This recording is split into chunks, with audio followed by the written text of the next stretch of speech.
So welcome to SPSD point. स्वागत है आपका आपके अपने परिवार एसपीएसडी पॉइंट पर। मैं सोनू आप सभी दोस्तों का हार्दिक स्वागत करता हूं। दोस्तों आज के इस क्लास में हम बात करेंगे फंडामेंटल्स ऑफ केमिस्ट्री पर, जिसमें हमारा आज का टॉपिक जो होगा आपके फंडामेंटल केमिस्ट्री का दूसरा chapter simple bonding theories of molecule पर कुछ इम्पॉर्टेंट एमसीक्यू प्रश्नों पर। जैसा कि आप सबको पता है कि अभी तक इस चैनल पर आपको थ्योरी और एमसीक्यू की क्लास दोनों दी जा रही थी, लेकिन अभी एमसीक्यू की क्लास इसलिए स्टार्ट की गई है, यानी ऑब्जेक्टिव टाइप प्रश्नों की क्वेश्चन इसलिए स्टार्ट किया गया है। अधिकांश यूनिवर्सिटी में जो पेपर होना है वो एमसीक्यू मोड में होना है और रिटन मोड में होना है। बात करें हम डीडीयू की, तो डीडीयू यूनिवर्सिटी में जो आपका पेपर होने वाला है वो 55 नंबर का एमसीक्यू टाइप प्रश्नों का होने वाला है। इसीलिए आज की इस क्लास में हम डिस्कस करेंगे एमसीक्यू टाइप प्रश्नों पर। जैसा कि अगर बात किया जाए तो थ्योरी की क्लास आपकी simple bonding theories of molecule की हो चुकी है, और जिनके एग्ज़ाम में थ्योरी पेपर होने वाला है, यानी कि रिटन पैटर्न पर एग्ज़ाम होने वाला है। जैसे बात करें जाए अवध यूनिवर्सिटी की, तो यहाँ पर रिटन पैटर्न लागू हुआ है और रिटन पैटर्न पे ही पेपर कराया जाएगा, यानी कुल मिलाकर 100 नंबर का पेपर आएगा। ठीक है, तो जिनका मैंने एमसीक्यू तो करवाया नहीं था, इसके पहले करवाया था, लेकिन आज की क्लास में एमसीक्यू सॉल्व करेंगे। और जिनके यूनिवर्सिटी में थ्योरी की क्लास होनी है उनके लिए भी ये क्लास महत्वपूर्ण है। आज आप लोग का ये मानकर चलिए कि आज एक टेस्ट सीरीज़ आपको सॉल्व करना है, जिसका आपको आंसर देना है, और इस टेस्ट सीरीज़ में आपको ये पता चलेगा कि आपकी जो कंप्लीट सिलेबस की जानकारी है वो कहाँ तक है, आप कितना इस चैप्टर में गेन कर पाए नॉलेज। ठीक है, और जिनके एमसीक्यू आना है जिनके यूनिवर्सिटी में, उनके लिए आज की क्लास बहुत ही महत्वपूर्ण है। और जितने लोग के यूनिवर्सिटी में एमसीक्यू प्रश्न यानी ऑब्जेक्टिव टाइप प्रश्न आएंगे तो वो लोग प्रीवियस वीडियो ज़रूर देख लीजिएगा। ठीक है, और जितने भी दोस्तों के एग्ज़ाम में रिटन पैटर्न पर पेपर होने वाला है उनके लिए मैंने मॉडल पेपर भी प्रोवाइड करा दिया है और मॉडल सॉल्व पेपर भी दे दिया है। कुछ इंपॉर्टेंट टॉपिक का डिस्कशन भी कर दिया गया है। ठीक है, तो इन सभी टॉपिकों को आप जाके प्लेलिस्ट में देख सकते हैं। चलिए स्टार्ट करते हैं आज की क्लास। दोस्तों जैसा कि ये BSc first year semester first की क्लास है, जिसमें हम पढ़ रहे हैं fundamentals of chemistry new syllabus के अकॉर्डिंग, यानी कि न्यू एजुकेशन पॉलिसी के तहत। ठीक है, नई शिक्षा नीति के तहत ये क्लास संचालित की जा रही है, जिसमें आपके क्लास का टाइमिंग जो होता है रोज़ रात 8 बजे आपकी केमिस्ट्री की क्लास संचालित की जाती है आपके अपने यूट्यूब चैनल एसपीएसडी पॉइंट पर। दोस्तों आज के इस क्लास में मैंने आपको बताया है कि एमसीक्यू टाइप प्रश्न सॉल्व करेंगे, जिसमें जो प्रश्न हैं बहुत ही महत्वपूर्ण हैं और आप सभी लोग का आंसर आना चाहिए, और मैं कमेंट बॉक्स चेक करूँगा, सभी का आंसर आना चाहिए। चलिए पहला प्रश्न सॉल्व करते हैं आपके चैप्टर नंबर 2 का, जिसका नाम है simple bonding theories of molecule. तो पहला प्रश्न आपका है the atomic orbital are progressively filled in the order of increasing order the principal called. यानी कि इनका कहने का मतलब ये है इस क्वेश्चन का कि एटॉमिक ऑर्बिटल जो इंक्रीजिंग ऑर्डर में भरे जाते हैं, तो यानी कि जो इलेक्ट्रॉन होते हैं ऑर्बिटल में, जो फिलिंग का क्रम है इलेक्ट्रॉनों का, तो पहले कौन से ऑर्बिटल में इलेक्ट्रॉन फिल होंगे, ये कौन सा प्रिंसिपल बताता है। यानी कि इंक्रीजिंग एनर्जी यानी इंक्रीजिंग ऑर्डर में एटॉमिक ऑर्बिटल जो होते हैं वो फिल होते हैं, तो ये कौन सा प्रिंसिपल बताता है। मेरे प्यारे मित्रों, मैंने आप लोग को अबाउ प्रिंसिपल बताया था, आप लोग जा करके अबाउ प्रिंसिपल तैयार कर लीजिएगा। जिनका पेपर थ्योरी होने वाला है उनके लिए अबाउ प्रिंसिपल बहुत ही महत्वपूर्ण। तो मैंने आपको बताया था कि जितने भी इलेक्ट्रॉन जो फिलिंग होंगे यानी एसपीडीएफ कक्षक में, तो इनका जो क्रम है वो बढ़ती ऊर्जा, जब से सबसे कम जिसकी ऊर्जा होगी, जिस ऑर्बिटल की सबसे कम ऊर्जा होगी उसमें सबसे पहले इलेक्ट्रॉन फिल होगा। तो ये जो नियम था इंक्रीजिंग ऑर्डर में जो इलेक्ट्रॉन फिलिंग का नियम था वो किसने दिया था, आप बाउ प्रिंसिपल ने दिया था। तो इस प्रश्न का करेक्ट आंसर क्या हो जाएगा, ऑप्शन नंबर बी इसका राइट आंसर हो जाएगा। चलिए सभी का आंसर आना चाहिए। अब बात कर लेते हैं आपके प्रश्न नंबर 2 की। प्रश्न नंबर 2 आपसे पूछा गया है the electronic configuration outer most of Mn2 plus ion, atomic number Mn का कितना है 25 है। Is the ground state is, आपसे पूछा गया है कि Mn2 प्लस का इलेक्ट्रॉनिक कॉन्फ़िगरेशन क्या होगा, इसके आउटर मोस्ट सेल में और ग्राउंड स्टेट सेल में कितने इलेक्ट्रॉन्स होंगे, यानी कि इनका आउटर मोस्ट सब सेल का जो इलेक्ट्रॉनिक विन्यास है वो क्या होगा। जल्दी से आप लोग बताइए, Mn2 का प्लस का इलेक्ट्रॉनिक कॉन्फ़िगरेशन निकालेंगे आप लोग। चलिए, तो इसका एटॉमिक नंबर कितना होता है 25, और अब 25 का इलेक्ट्रॉनिक कॉन्फ़िगरेशन करिए आप लोग, जल्दी से निकालिए। तो इसके आउटर मोस्ट सब सेल में कितने इलेक्ट्रॉन होंगे 3d5 और 4s0, ठीक है। तो इसका करेक्ट आंसर क्या हो जाएगा, इसका करेक्ट आंसर हो जाएगा ऑप्शन नंबर 2। क्वेश्चन नंबर 2 का सही आंसर हो जाएगा ऑप्शन नंबर 2। अब बात करते हैं क्वेश्चन नंबर 3 की, जिसमें पूछा गया है electron enter the subshell, electron enter the subshell of which n+1 value is maximum the attainment is. दोस्तों n+l रूल मैंने आपको बताया था, n+l रूल किस प्रिंसिपल में यानी ये किस प्रिंसिपल के द्वारा लागू होता है n+l रूल। जल्दी से आप लोग आंसर करेंगे इसका।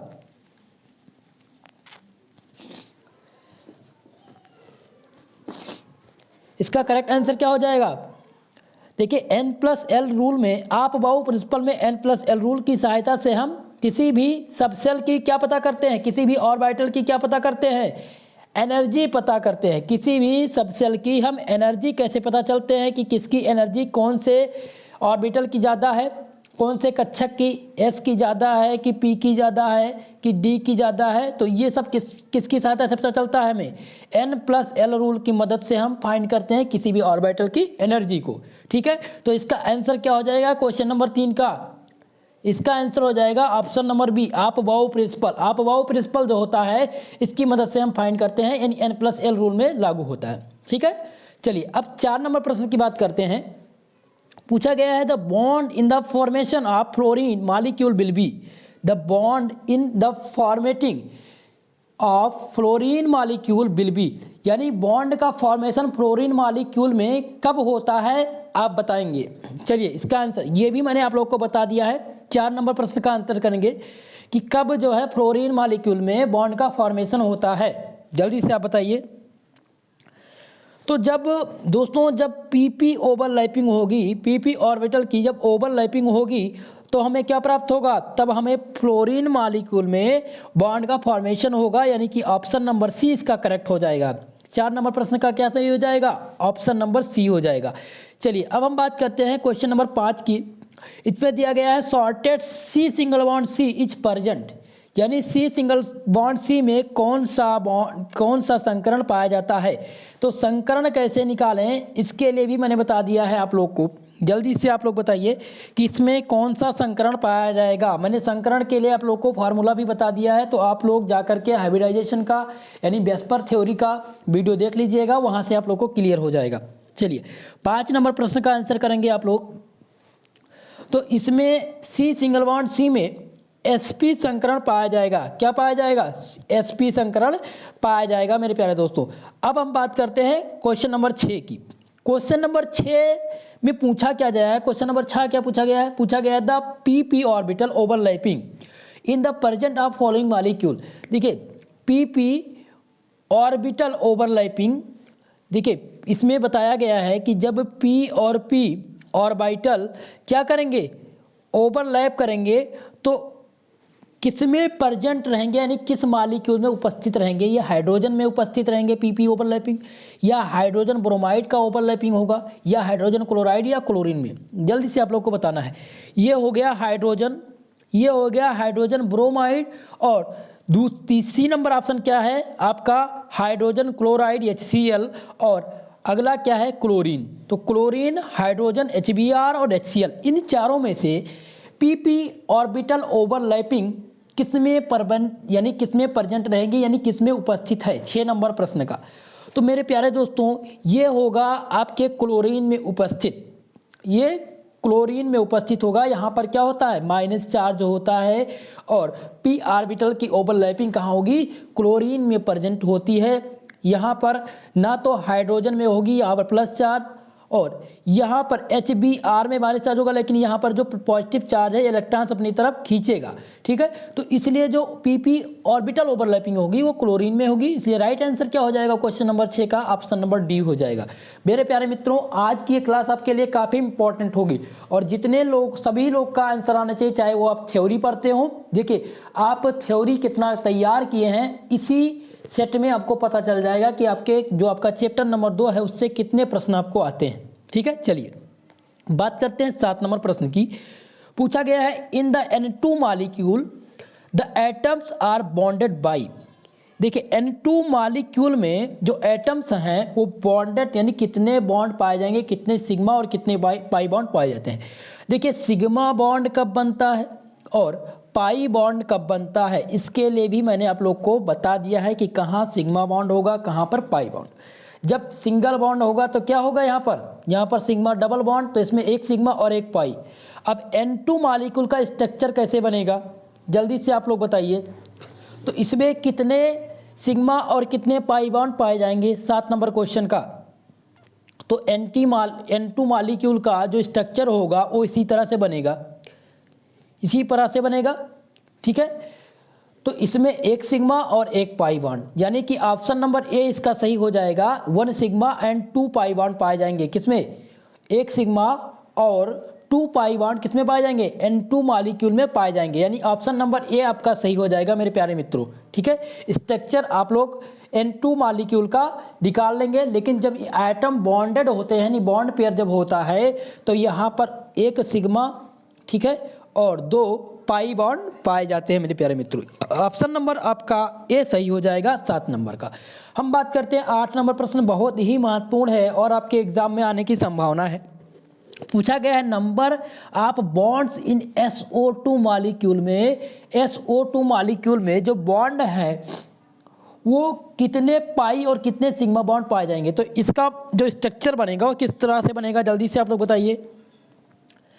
SO2 मॉलिक्यूल का स्ट्रक्चर बनेगा किस प्रकार से और इसमें कितने सिग्मा और कितने पाई बॉन्ड पाए जाएंगे, 8 नंबर क्वेश्चन का जल्दी से आंसर करिए आप लोग।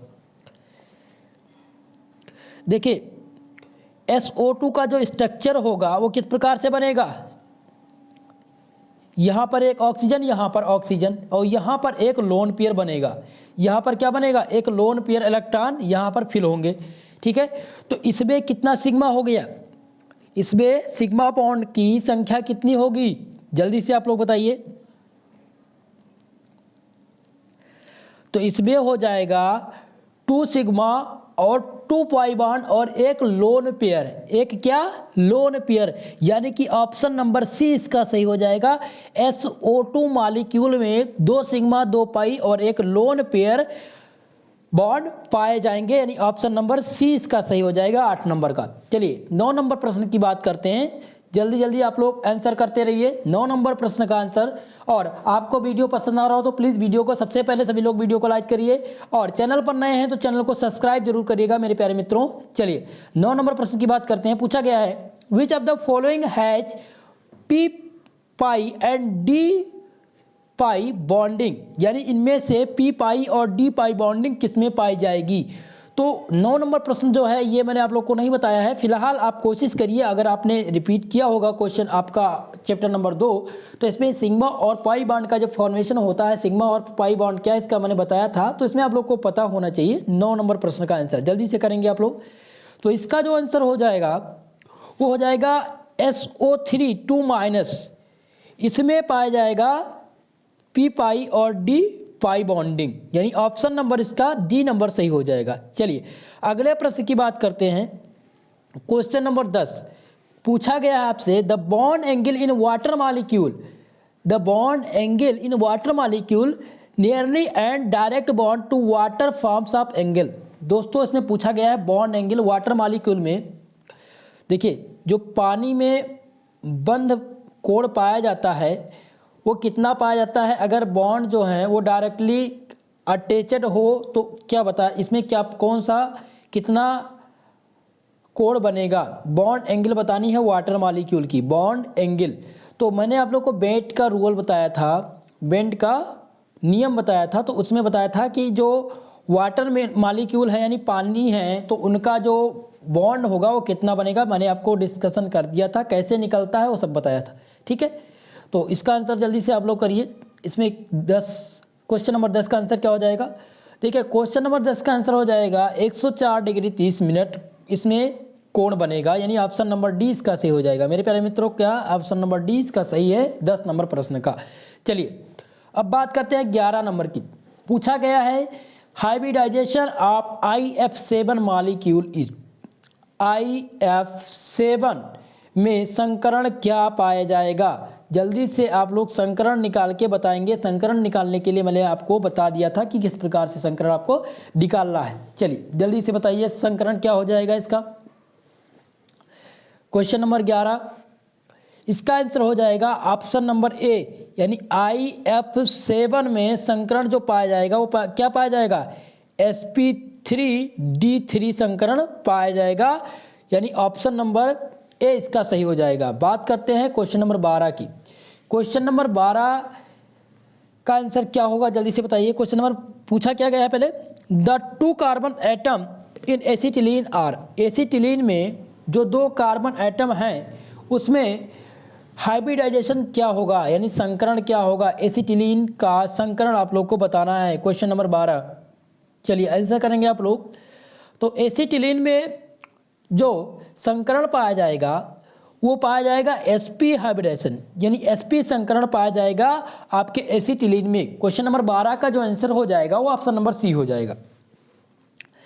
क्वेश्चन नंबर 13 आपसे पूछा गया है the correct order regarding the electronegativity, correct order regarding to electronegativity by the hybrid orbital of carbon is, यानी कि इलेक्ट्रोनेगेटिविटी के क्रम में जो हाइब्रिड पैरामीटर यानी हाइब्रिड जो कक्षक हैं उनमें कार्बन का हाइब्रिड कक्षक के अकॉर्डिंग इलेक्ट्रोनेगेटिविटी से रिलेटेड जो कार्बन हैं उनका उनमें जो संकरण होगा उनका क्रम क्या होगा आपको बताना है। करेक्ट ऑर्डर बताना है इलेक्ट्रोनेगेटिविटी के आधार पर हाइब्रिड ऑर्बिटल का कार्बन परमाणु में जो संकरण पाया जाएगा वो क्या होगा। क्वेश्चन नंबर 13 का, चलिए इसका जो आंसर हो जाएगा मेरे प्यारे मित्रों, जल्दी से आप लोग का आना चाहिए आंसर 13 नंबर प्रश्न का। तो इसमें जो ऑर्डर बनेगा इलेक्ट्रोनेगेटिविटी के आधार पर तो ये बनेगा sp greater than sp2 greater than sp3, ये हो जाएगा, यानी ऑप्शन नंबर डी इसका सही हो जाएगा 13 नंबर प्रश्न का।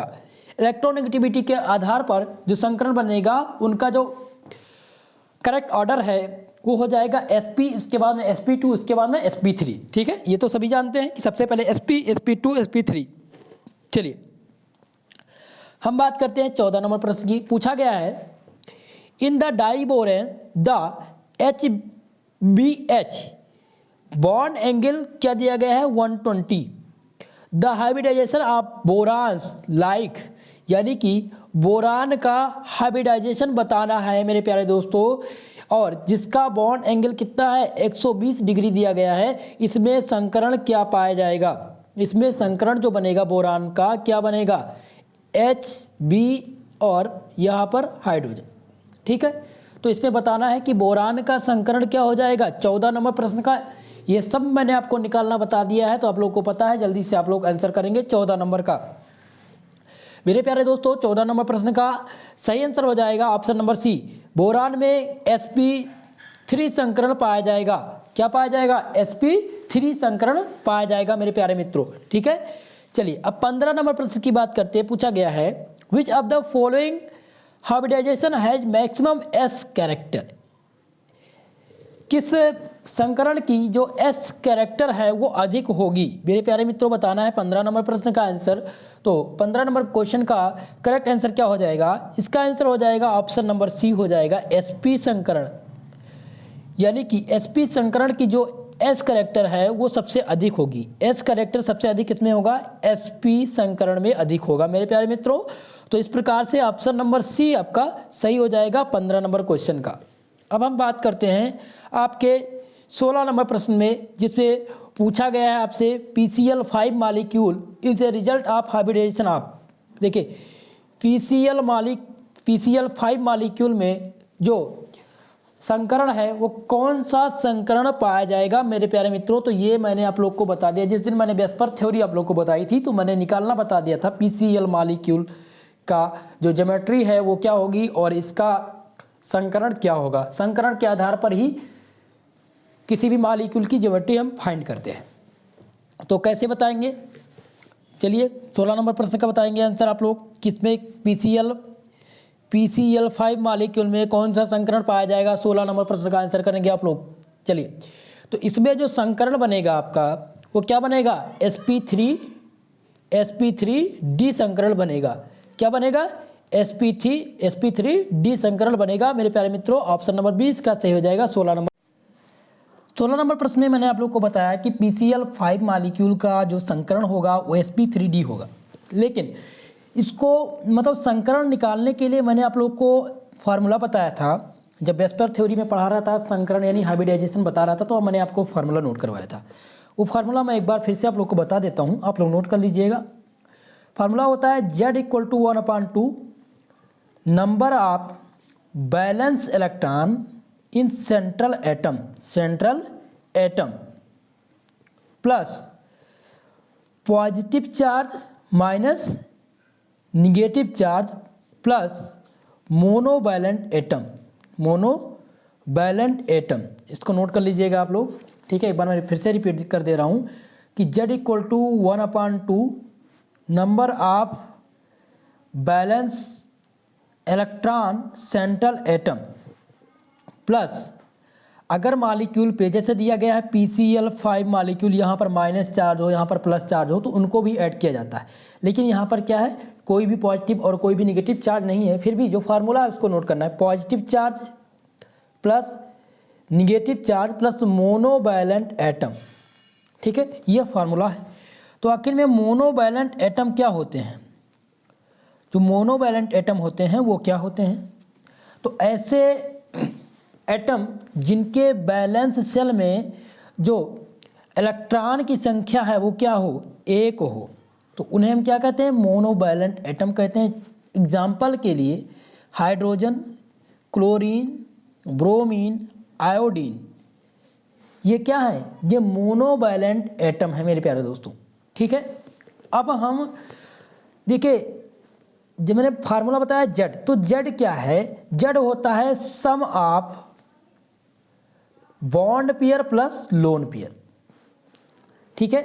तो जो आपका संकरण है वो Z की वैल्यू पर डिपेंड करता है, Z की वैल्यू पर आपका संकरण डिपेंड करता है। अगर Z की वैल्यू 2 आ जाए तो संकरण क्या पाया जाएगा, इसमें संकरण sp पाया गया। अगर 3 आ जाए तो sp2 पाया जाएगा। अगर इसी प्रकार से 4 आ जाए तो sp3 पाया जाएगा। अगर 5 आता है Z की वैल्यू तो क्या पाया जाएगा, sp3d पाया जाएगा। तो हम निकालते हैं इसी फार्मूले की मदद से PCl5 मॉलिक्यूल का। तो इसमें जो सेंट्रल एटम है, सबसे पहले सेंट्रल एटम लिखना है, तो P है, तो 1/2 Z = 1/2 प्लस सेंट्रल एटम, तो सेंट्रल एटम क्या है, P है। इसका एटॉमिक कॉन्फ़िगरेशन कितना होता है, एटॉमिक नंबर कितना होता है, 15। इसके आउटर मोस्ट सबसेल में कितने इलेक्ट्रॉन है, 5 इलेक्ट्रॉन है। तो सबसेल में कितने इलेक्ट्रॉन हो गए, सेंट्रल एटम में 5 इलेक्ट्रॉन। अब बता रहा है कि मोनोवैलेंट एटम की संख्या कितनी होगी। आपको पता चल गया कि इसके आउटर मोस्ट सबसेल में 5 इलेक्ट्रॉन है। अब इसमें मोनोवैलेंट की संख्या क्या है, PCl5 मॉलिक्यूल, PCl5 मॉलिक्यूल, ये Cl जो है ये क्या है, मोनोवैलेंट एटम, तो इसकी संख्या कितनी है, 5 है। अब ऐड कर दीजिए, 5 5 10 यानी 1/2 और यहाँ पर 10 और 2 पंचे 10, यानी कि जो Z की वैल्यू है वो कितनी आ गई, Z की वैल्यू 5 आ गई।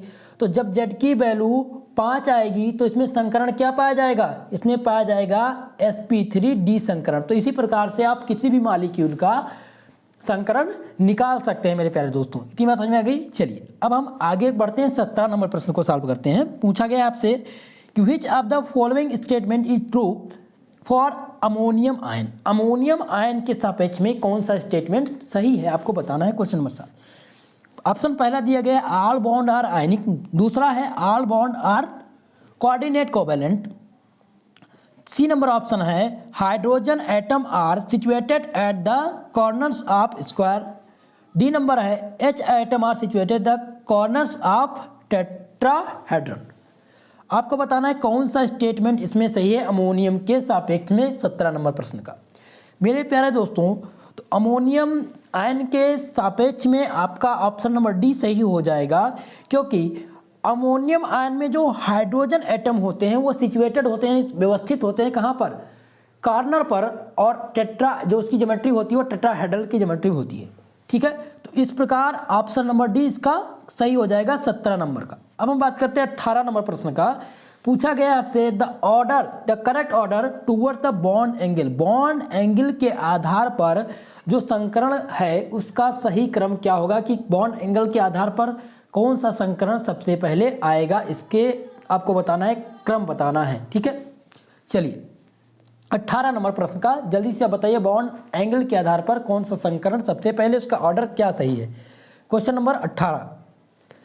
तो मेरे प्यारे दोस्तों, इसका जो क्रम हो जाएगा बॉन्ड एंगल के आधार पर, तो सबसे पहले आएगा sp3, उसके बाद में आएगा sp2 और इसके बाद में आएगा sp। तो इसका सही क्रम हो जाएगा option number C. Bond angle के आधार पर जो संकरण की क्रम है यानी व्यवस्थापिका है वो क्या हो जाएगा, ऑप्शन नंबर सी हो जाएगा, sp3 sp2 sp, इस प्रकार से।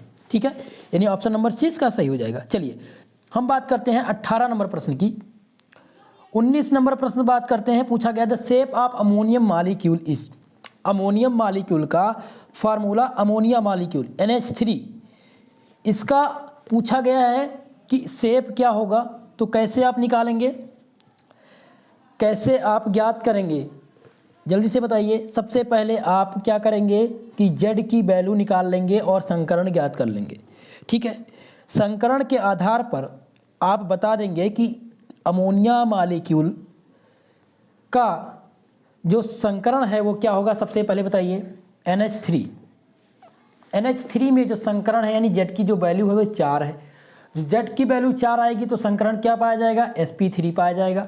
अब sp3 में जो आपका अमोनिया मॉलिक्यूल है तो sp3 जब आपका संकरण आया है तो इसकी जो आकृति होगी वो क्या होगी, ज्योमेट्री इसकी बताइए। 19 नंबर क्वेश्चन का जल्दी बताइए, सभी लोग का आंसर आना चाहिए।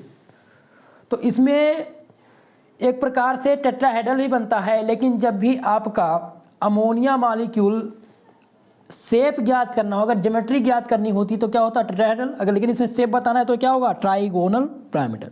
क्या होगा, ट्राइगोनल बाई पिरामिडल होगा। ठीक है, यानी आंसर नंबर क्वेश्चन नंबर 19 का जो ऑप्शन हो जाएगा, ऑप्शन नंबर 20 का सही हो जाएगा मेरे प्यारे मित्रों। ठीक है, और अगर ज्योमेट्री की बात की जाए तो क्या होगा, टेट्राहेड्रल होगा। ज्योमेट्री क्या होगी इसकी, टेट्राहेड्रल होगी। ठीक है, अब बात करते हैं 20 नंबर प्रश्न की। क्वेश्चन नंबर 20 पूछा गया है the geometry of molecule sp3d2 hybridisation central atom is. देखिए कौन से जब संकरण यानी sp3d2 संकरण में सेंट्रल एटम में जो उसकी ज्योमेट्री होगी वो क्या होगी। किसी भी मॉलिक्यूल में जो संकरण पाया जाएगा वो sp3d2 जो संकरण है इसमें ज्योमेट्री कैसी होगी, ज्योमेट्री आपको बतानी है मेरे प्यारे मित्रों। तो इसमें Z की वैल्यू कितनी आएगी, तो Z की वैल्यू आएगी क्या, 6 आएगी। Z की वैल्यू क्या आ जाएगी, 6 आएगी। और जब Z की वैल्यू 6 आएगी तो इसमें जो ज्योमेट्री होगी वो क्या होगी, जल्दी से आप लोग बताइए। मैंने सबको बता दिया, आप सबको मैंने सारी चीज़ें, बेसिक चीज़ें जितनी थी वो मैंने बता दी है। 20 नंबर प्रश्न का आंसर करेंगे आप लोग मेरे प्यारे मित्रों। जो इसकी ज्योमेट्री होगी वो क्या होगी, ऑक्टाहेड्रल होगी। ऑक्टाहेड्रल होगी। जब भी संकरण sp3d2 आए तो इसकी ज्योमेट्री होगी जो वो ऑक्टाहेड्रल होगी मेरे प्यारे मित्रों। ठीक है, और Z की वैल्यू कितनी होगी, Z की वैल्यू इसमें कितनी होगी, जल्दी से बताइए आप लोग। Z की वैल्यू इसमें आएगी 7। 5 पर इसमें 6 आएगी sp, इसमें Z की जो वैल्यू आएगी 6 आएगी, क्योंकि अब अगर निकालते हैं तो इसमें 6 आएगी। ठीक है, और 5 आता है तो क्या होता है, sp3d होता है इसका संकरण। ठीक है, चलिए अब 21 नंबर प्रश्न की बात करते हैं। पूछा गया विच ऑफ द फॉलोइंग है टेट्राहेड्रल स्ट्रक्चर। इसमें से किसके पास टेट्राहेड्रल स्ट्रक्चर होगा। क्वेश्चन नंबर 22, 21 नंबर प्रश्न का आंसर करेंगे सभी लोग, जल्दी से आंसर आना चाहिए सभी लोग का। इसमें पूछा गया है कि किसकी जो ज्योमेट्री होगी वो टेट्राहेड्रल होगी, इस कौन से मॉलिक्यूल की। क्वेश्चन नंबर 21 में आप लोग आंसर करेंगे, तो इसका जो आंसर हो जाएगा वो ऑप्शन नंबर बी हो जाएगा, NH4 प्लस। इसकी जो ज्योमेट्री होगी वो क्या होगी, टेट्राहेड्रल स्ट्रक्चर इसी का बनेगा, NH4 का बनेगा। NH4 का जो स्ट्रक्चर बनेगा वो क्या बनेगा, वो टेट्राहेड्रल बनेगा, ठीक है। इसलिए आंसर नंबर बी सही हो जाएगा 21 नंबर का। हम बात करते हैं 22 नंबर प्रश्न की, जिसमें क्या पूछा गया, 22 नंबर प्रश्न में पूछा गया विच of the following is not linear, इसमें से लीनियर कौन सा नहीं है। मेरे प्यारे मित्रों जल्दी से आप लोग बताइए कि कौन सा मॉलिक्यूल लीनियर नहीं है। Which of the following is not linear, question number 22। इसका आंसर हो जाएगा ऑप्शन नंबर बी, ClO2। ये लीनियर नहीं है, ये लीनियर नहीं है मेरे प्यारे मित्रों। इसलिए 22 नंबर क्वेश्चन का करेक्ट आंसर जो हो जाएगा वो ऑप्शन नंबर बी हो जाएगा। सभी लोग कमेंट करते रहिए, बताते रहिए कि इसका आंसर क्या होगा। 23 नंबर प्रश्न की बात करते हैं। पूछा गया है pair of species having the identical shape of molecule is. Pair of species have identical shape of molecule is, इसमें बताना है कि कौन से पेयर में इन दोनों में जो जोड़ा बन रहा है, इनमें जो आइडेंटिकल शेप है वो किस मॉलिक्यूल का जो शेप होगा वो आइडेंटिकल होगा। जल्दी से आप बताना आइडेंटिकल मॉलिक्यूल, इनमें से, इन पेयर में से, इन जोड़ों में से किस मॉलिक्यूल का जो शेप होगा वो आइडेंटिकल होगा। 23 नंबर प्रश्न का आंसर करेंगे आप लोग। चलिए 23 नंबर प्रश्न का आंसर आना चाहिए। इसका ऑप्शन हो जाएगा, इसका जो सही आंसर हो जाएगा क्या हो जाएगा, ऑप्शन नंबर सी हो जाएगा। 23 नंबर प्रश्न का जो करेक्ट आंसर है वो ऑप्शन नंबर सी हो जाएगा। चलिए अब 24 नंबर प्रश्न की बात करते हैं। 24 नंबर प्रश्न में क्या पूछा गया, विच of the following compound does not have linear structure. इनमें से कौन से कंपाउंड के पास लीनियर स्ट्रक्चर नहीं होगा। 24 नंबर प्रश्न, मुझे लगता है कि आप लोग को तुरंत ही दिख गया होगा कि किसमें लीनियर स्ट्रक्चर नहीं पाया जाएगा। मेरे प्यारे मित्रों जल्दी से आप लोग बताइए। तो इसमें SO2 मॉलिक्यूल का जो ज्योमेट्री है यानी शेप है, स्ट्रक्चर है, वो क्या होगा, वो लीनियर नहीं होगा, यानी ऑप्शन नंबर बी सही हो जाएगा। 25 नंबर प्रश्न की बात करते हैं। इसमें पूछा गया है the molecule of CO2 has 180 degree bond angle, यानी कि CO2 मॉलिक्यूल के पास कितना 180 डिग्री का बंद कोण है। It can be explain the basis of, ये किसके आधार पर एक्सप्लेन किया जाता है, ये किसके आधार पर बताया जाता है कि जो कार्बन डाइऑक्साइड है इसमें बॉन्ड एंगल जो है वो 180 डिग्री है, किसके आधार पर बताया जाएगा, किस संकरण के आधार पर बताया जाएगा। 25 नंबर प्रश्न का आंसर। तो मेरे प्यारे मित्रों CO2 मॉलिक्यूल में अगर आप संकरण निकालेंगे तो संकरण इसमें क्या होगा, जल्दी से आप लोग बताइए। तो 1/2 और कार्बन के आउटर मोस्ट सब शेल में कितने इलेक्ट्रॉन होंगे, ये सेंट्रल एटम है कार्बन, निकालिए जल्दी से इलेक्ट्रॉनिक कॉन्फ़िगरेशन 1s2 2s2 और 2p2, ठीक है। ये इसका होता है इलेक्ट्रॉनिक कॉन्फ़िगरेशन। इसके आउटर मोस्ट सब शेल में कितने इलेक्ट्रॉन हैं, कितने इलेक्ट्रॉन हैं, 4। तो इसमें क्या हो जाएगा 1/2 4 प्लस, अब ऑक्सीजन यानी कि CO2 में जो मोनोवैलेंट एटम की संख्या है वो कितनी है, 2 है। तो ये क्या हो जाएगा 4 दूनी 4 2 6, ये हो जाएगा 1/2 और यहाँ पर 6 2 3 6, यहाँ पर 3। तो Z की वैल्यू कितनी आ रही है, यहाँ पर 3 आ रही। Z की वैल्यू कितनी आएगी, 3 आएगी। जब भी Z की वैल्यू 3 आएगी तो इसमें कौन सा संकरण पाया जाएगा, जल्दी से आप लोग बताइए। जब Z की वैल्यू 3 आएगी तो इसमें संकरण क्या पाया जाएगा, sp2 पाया जाएगा। क्या पाया जाएगा, sp2 संकरण पाया जाएगा, ठीक है। तो पूर्णतः आपको पता चल गया। इसमें इसका आंसर क्या हो जाएगा 25 नंबर का। 25 नंबर का जो आंसर हो जाएगा वो क्या पाया जाएगा, जल्दी से आप लोग आंसर करेंगे इसका CO2 में।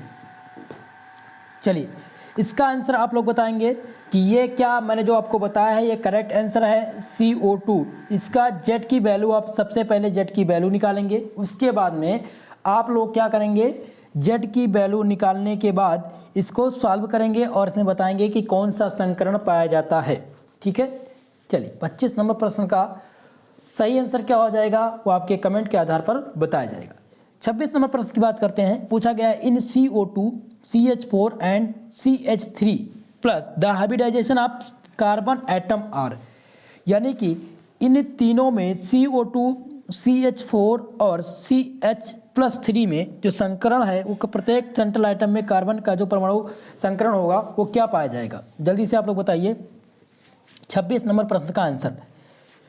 तो इसमें जो संकरण होगा तो सबसे पहले CO2 में जो संकरण होगा वो क्या पाया जाएगा, Sp पाया जाएगा। दोस्तों इसीलिए मैंने आप लोग को आंसर नहीं बताया है 25 नंबर का। जब आप CO2 में संकरण निकालेंगे, जेड की वैल्यू आप फाइंड करेंगे तो कैसे निकालेंगे जेड की वैल्यू, यहाँ पर होता है 1/2 सेंट्रल एटम में जो कार्बन है इसके एटॉमिक नंबर निकालेंगे आप तो कितना हो जाएगा, आपके आउटर मोस्ट सब शेल में कितने इलेक्ट्रॉन हैं, कार्बन की जो बैलेंसी है वो आप क्लियर करिए जल्दी से। इलेक्ट्रॉनिक कॉन्फ़िगरेशन निकालेंगे आप सभी लोग, इलेक्ट्रॉनिक कॉन्फ़िगरेशन निकालिए और इस प्रश्न को यहीं पर क्लियर करते हैं। चलिए निकालते हैं किस प्रकार से निकालेंगे। तो देखिए CO2 मॉलिक्यूल में मैंने आपको बताया संकरण निकालने के लिए फार्मूला, तो फार्मूला क्या है 1/2। अब हम बात कर रहे हैं यहाँ पर CO2 की, तो आपको पता है कि कार्बन के आउटर मोस्ट सब शेल में जो इलेक्ट्रॉन की संख्या है वो कितनी है, 2 है, प्लस मोनोवैलेंट एटम ऑक्सीजन कितना है, यहाँ पर 2 है। कुल मिलाकर के यहाँ पर क्या आएगा, 2 2 4 और 2 से कट गए, यहाँ पर कुल मिलाकर आएगा 2। क्या आएगा, 2 आएगा।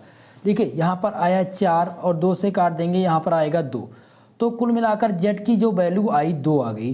तो जब भी जेड की वैल्यू 2 आएगी तो संकरण क्या पाया जाएगा, जब जेड की वैल्यू 2 आ जाए तो इसमें जो संकरण है वो पाया जाएगा Sp।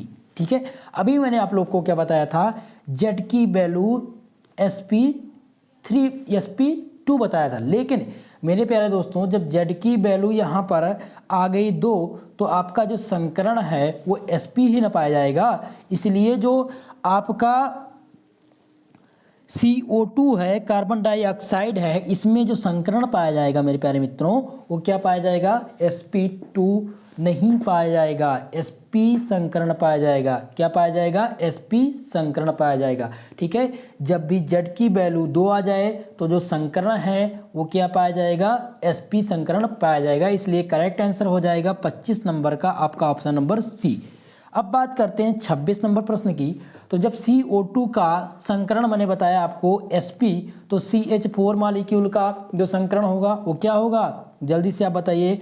इसमें जेड की जो वैल्यू आएगी वो क्या आएगी, जेड की वैल्यू जो आएगी वो 4 आएगी। जब जेड की वैल्यू 4 आ जाए तो संकरण की संख्या Sp3 होगी, संकरण की संख्या Sp3 होगी और जो ज्योमेट्री होगी वो क्या होगी, टेट्राहेड्रल होगी। ठीक है, तो इसमें CH4 में संकरण की संख्या क्या आएगी, Sp3 आएगी। ठीक है, तो कुल मिलाकर के 26 नंबर प्रश्न का सही आंसर हो जाएगा option number B, Sp, Sp3 and Sp2। ठीक है मेरे प्यारे मित्रों, इतनी समझ में आ गई। चलिए अब संकरण निकालना आपके लिए बिल्कुल आसान हो गया होगा। चलिए जिनको नहीं समझ में आ रहा है वो एक बार प्रीवियस वीडियो आपको वेस्पर थ्योरी जा करके देख लीजिए, वहां से आप लोग को क्लियर हो जाएगा। अब बात करते हैं 27 नंबर प्रश्न की, जिसमें पूछा गया है आपसे। देखिए जब भी मैं इस प्रकार के क्वेश्चन मैंने इसलिए आप लोग को बताया था कि आप लोग का आंसर क्या आता है ये मुझे टेस्ट करना था, इसीलिए मैंने आपको सेंट्रल आइटम में कार्बन की संख्या यानी क्या बताया था, 4 बताया था। लेकिन कार्बन के आउटर मोस्ट सब शेल में कितने इलेक्ट्रॉन होते हैं मेरे प्यारे मित्रों, 2 ही होते हैं, क्योंकि 3 आपका ऑक्टेट इधर का तो कंप्लीट था, केवल 2 ही तो आपका अनपेयर्ड इलेक्ट्रॉन थे, तो इसलिए वहां पर 2 होते हैं। ठीक है, इतनी बात अब हमेशा ध्यान रखिएगा। तुरंत आप इलेक्ट्रॉनिक कॉन्फ़िगरेशन करिए, इलेक्ट्रॉनिक विन्यास निकालिए, सेंट्रल यानी कि मोनोवैलेंट एटम की संख्या देख लीजिए कि मोनोवैलेंट एटम की संख्या कितनी है, फिर आपको निकालना है संकरण। ठीक है, चलिए 27 नंबर प्रश्न की बात करते हैं, जिसमें पूछा गया है आपसे। 27 नंबर प्रश्न में पूछा गया आपसे, क्या पूछा गया है, पूछा गया है मेरे प्यारे दोस्तों, in which the following molecule the central atom does not have Sp3 hybridization, यानी कि इनमें से किस मॉलिक्यूल के पास जो सेंट्रल एटम में Sp3 संकरण नहीं पाया जाएगा। यानी कि ये 4 ऑप्शन दिए गए हैं और इनमें से किस मॉलिक्यूल के सेंट्रल एटम में Sp3 संकरण नहीं पाया जाएगा, आपको बताना है 27 नंबर प्रश्न का आंसर। चलिए जल्दी से आप संकरण निकाल के और बताएंगे, सभी का संकरण आप निकालिए। CH4 में जो है संकरण की संख्या क्या है, तो इसमें CH4 में जो संकरण आएगा वो क्या पाया जाएगा, sp3 पाया जाएगा।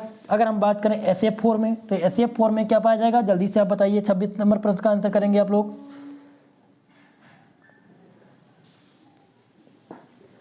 तो SF4 की अगर हम निकालें तो SF4 में क्या पाया जाएगा, इसमें sp3 संकरण नहीं पाया जाएगा। लेकिन अगर हम BF4 का निकालें, इसमें क्या पाया जाएगा, sp3 संकरण पाया जाएगा, इसमें भी sp3 संकरण पाया जाएगा। लेकिन SF4 में sp3 संकरण नहीं पाया जाएगा, इसलिए जो इसका सही आंसर हो जाएगा ऑप्शन नंबर बी सही हो जाएगा मेरे प्यारे दोस्तों, 27 नंबर का। एक बार आप संकरण निकाल के देख लीजिएगा कि इसका सही आंसर क्या था, मैंने आपको बता दिया। लेकिन इसकी जो अगर संकरण आप निकालते हैं तुरंत आप देख लीजिए इसका आंसर क्या आ जाएगा, इसका आंसर यही आएगा कि sp3 संकरण इसमें नहीं पाया जाएगा। 28 नंबर प्रश्न की बात करते हैं, ठीक है। इसमें दिया गया shape of hybridisation of IF7 respectively. देखिए संकरण और आकार बताना है IF7 मॉलिक्यूल का। मेरे प्यारे मित्रों जल्दी से आप लोग बताएंगे 28 नंबर प्रश्न का आंसर कि इसमें जो इसकी आकृति है वो क्या होगी IF7 मॉलिक्यूल की, और इसमें संकरण क्या पाया जाएगा। 28 नंबर प्रश्न का आंसर करेंगे आप लोग। चलिए 28 नंबर प्रश्न का जो आंसर हो जाएगा वो हो जाएगा option number C, square pyramidal होगा इसका आंसर। IF7 मॉलिक्यूल में जो आपका शेप होगा वो क्या होगा, स्क्वायर पिरामिडल होगा, और जो संकरण पाया जाएगा वो पाया जाएगा sp3d2। तो sp3d2 संकरण पाया जाएगा, तो इसमें Z की वैल्यू कितनी होगी, जल्दी से आप लोग बताइए Z की वैल्यू कितनी होगी। मेरे प्यारे मित्रों Z की वैल्यू जब 6 होगी तब क्या पाया जाएगा, sp3d2 संकरण पाया जाएगा। इतनी बात समझ में आ गई आपके। चलिए अब हम 29 नंबर प्रश्न की बात करते हैं। पूछा गया which has maximum bond angle, किसके पास मैक्सिमम अधिकतम बॉन्ड एंगल है, जल्दी से आप बताइए। बहुत ही आसान प्रश्न है 29 नंबर प्रश्न का, जल्दी से आप लोग बताएंगे 29 नंबर प्रश्न का आंसर। तो इसमें जो बॉन्ड एंगल सबसे अधिक हो जाएगा वो हो जाएगा CHF3 में। CHF3 में जो बॉन्ड एंगल है वो सबसे अधिक होगा, ठीक है, यानी ऑप्शन नंबर ए सही हो जाएगा 29 नंबर का। 30 नंबर प्रश्न की बात करते हैं। पूछा गया है आपसे, पूछा गया in which of the following is the angle between two covalent bond greatest.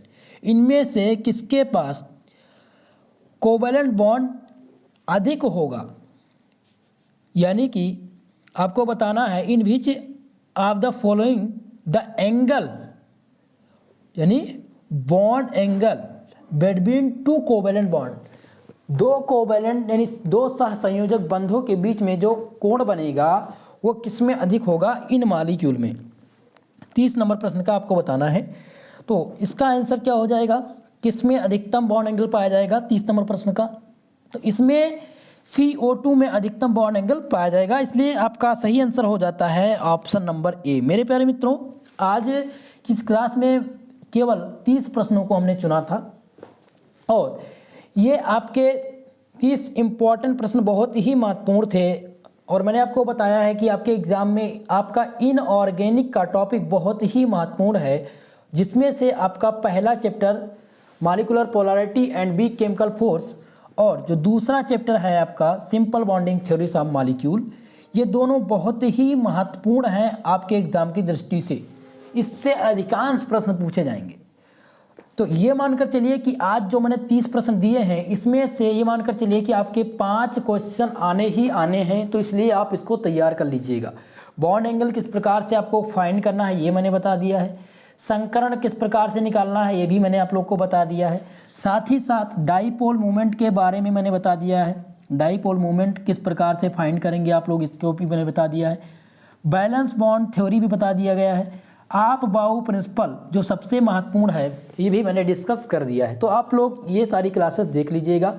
कल की क्लास में MCQ की क्लास तो संचालित ही की जाएगी, साथ ही साथ आप लोग को मोस्ट इम्पॉर्टेंट क्वेश्चन आंसर दिया जाएगा last model solve paper. Last model solve paper मैं आपको प्रोवाइड करूंगा, जिसमें केवल और केवल लॉन्ग आंसर टाइप प्रश्न रहेंगे और शॉर्ट आंसर टाइप प्रश्न रहेंगे। जो आप सबके लिए संभावित पेपर होगा, और एक बार मैं आपको पेपर प्रोवाइड कर दूंगा। सभी लोग क्वेश्चन आंसर को देख करके अपना आंसर राइटिंग किस प्रकार से करते हैं, आंसर राइटिंग करके और व्हाट्सएप ग्रुप पर भेजेंगे। सभी स्टूडेंट का मैं चेक करूंगा, ठीक है। और दोस्तों, आप लोग को ये क्लास अगर समझ में आई तो प्लीज़ चैनल को सब्सक्राइब करिएगा अगर नए हैं, और बेल आइकन को भी प्रेस करिए ताकि नोटिफिकेशन प्राप्त होता रहे। वीडियो को लाइक कर दीजिएगा। इसका पीडीएफ आपको टेलीग्राम चैनल पर मिल जाएगा, लिंक डिस्क्रिप्शन बॉक्स में दी गई है, वहां से आप पीडीएफ डाउनलोड कर सकते हैं। और जिनका भी ऑब्जेक्टिव पैटर्न एग्जाम होना है वो प्रीवियस वीडियो जा करके देख लीजिए, जहां पर ऑब्जेक्टिव की क्लास हो चुकी है, रिवीजन एक बार कर लीजिए, ठीक है मित्रों। मिलते हैं अगली क्लास में, तब तक के लिए जय हिंद,